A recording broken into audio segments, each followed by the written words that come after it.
Assalamualaikum warahmatullahi wabarakatuh. Selamat pagi anak-anak ibu.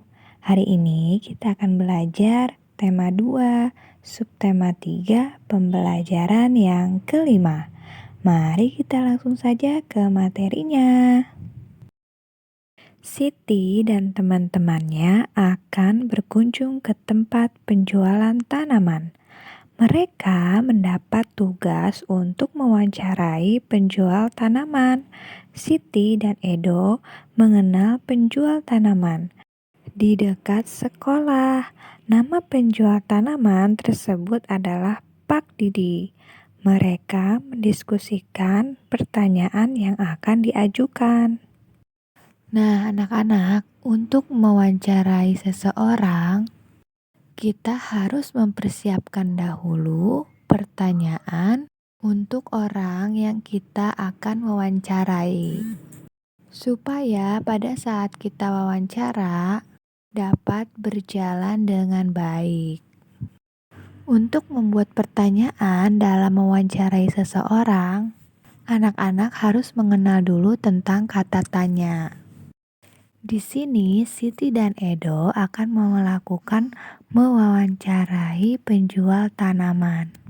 Siti dan teman-temannya harus menyusun pertanyaan yang sesuai dengan profesi atau pekerjaan yang sesuai dengan dari orang yang mereka wawancarai. Nah, pekerjaannya di sini adalah penjual tanaman. Berarti pertanyaan yang digunakan adalah harus sesuai dengan profesinya sebagai penjual tanaman. Kita bantu Siti untuk menuliskan pertanyaannya. Nah, di sini Bu Ayu sudah membuat pertanyaan yang bisa anak-anak ajukan saat anak-anak mewawancarai penjual tanaman. Misalnya seperti ini. Yang pertama, sejak kapan Bapak berjualan tanaman? Nah, untuk pertanyaan diakhiri dengan tanda tanya. Jangan lupa ya anak-anak. Kemudian yang kedua, apa saja yang diperlukan untuk merawat tanaman? Yang ketiga, mengapa tanaman harus dirawat? Yang keempat, berapa kali tanaman harus disiram dalam satu hari? Yang kelima, mengapa tanaman harus dipupuk? Yang keenam, tanaman apa saja yang ada di sini? Yang ketujuh, bagaimana cara tanaman tumbuh yang baik dan benar? Nah, anak-anak, kalimat tanya ini bisa anak-anak buat sebelum anak-anak mewawancarai orang yang bersangkutan. Kalau kita akan mewawancarai seorang guru misalnya, ya anak-anak bisa membuat pertanyaan seputar tentang guru. Seperti itu ya anak-anak, bisa dipahami. Setiap keluarga memiliki tugas masing-masing. Nah, anak-anak masih ingatkah kamu tugas dari masing-masing keluarga? Ayo kita pelajari bersama. Nah, di sini ada tugas ayah, ada tugas ibu, ada tugas anak. Contoh tugas ayah di sini mencintai anak, mencari nafkah, melindungi keluarga, membersihkan kamar, merawat keluarga. Nah, untuk tugas ibu mencintai anak, menyiapkan makanan, menyiram tanaman, mencari nafkah, melindungi keluarga, merapikan tempat tidur, membersihkan kamar, merawat keluarga.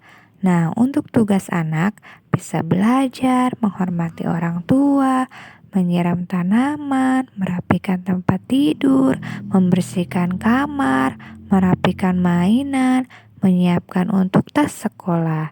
Nah, itu dia anak-anak, tugas ayah, tugas ibu, dan tugas anak. Nah, anak-anak bisa tambahkan lagi ya. Buatlah garis bilangan untuk menyelesaikan penjumlahan di bawah ini. Nah, anak-anak, di sini Ibu punya soal cerita yang akan kita selesaikan dengan garis bilangan. Panjang sebuah ranting kayu 5 cm, panjang ranting kayu berikutnya adalah 6 cm. Berapakah panjang kedua ranting kayu tersebut? Anak-anak membuat dulu garis bilangan seperti ini dari angka 0 sampai dengan angka yang anak-anak tentukan. Nah, di sini Ibu sampai angka 12.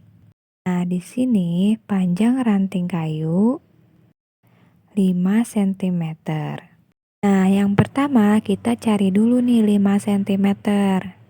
Nah, kita hitung nih dari angka 0 ke samping kanan ya anak-anak. Mari kita hitung 5 langkah ke samping kanan. 1, 2, 3, 4, 5.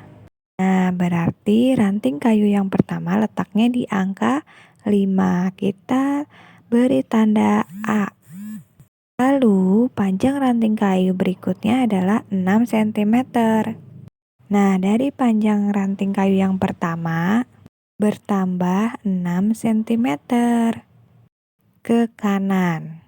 Nah, berarti dari angka 5, 6 langkah ke kanan. Mari kita hitung bersama-sama. 1, 2, 3, 4, 5, 6. Nah, berarti berhentinya di angka 11. Kita beri tanda B. Nah, jadi 5 ditambah 6 sama dengan 11. Jadi kesimpulannya, panjang kedua ranting kayu tersebut adalah 11 cm. Terima kasih sudah menonton video Ibu. Semoga anak-anak bisa memahami apa yang telah Ibu sampaikan. Wassalamualaikum warahmatullahi wabarakatuh.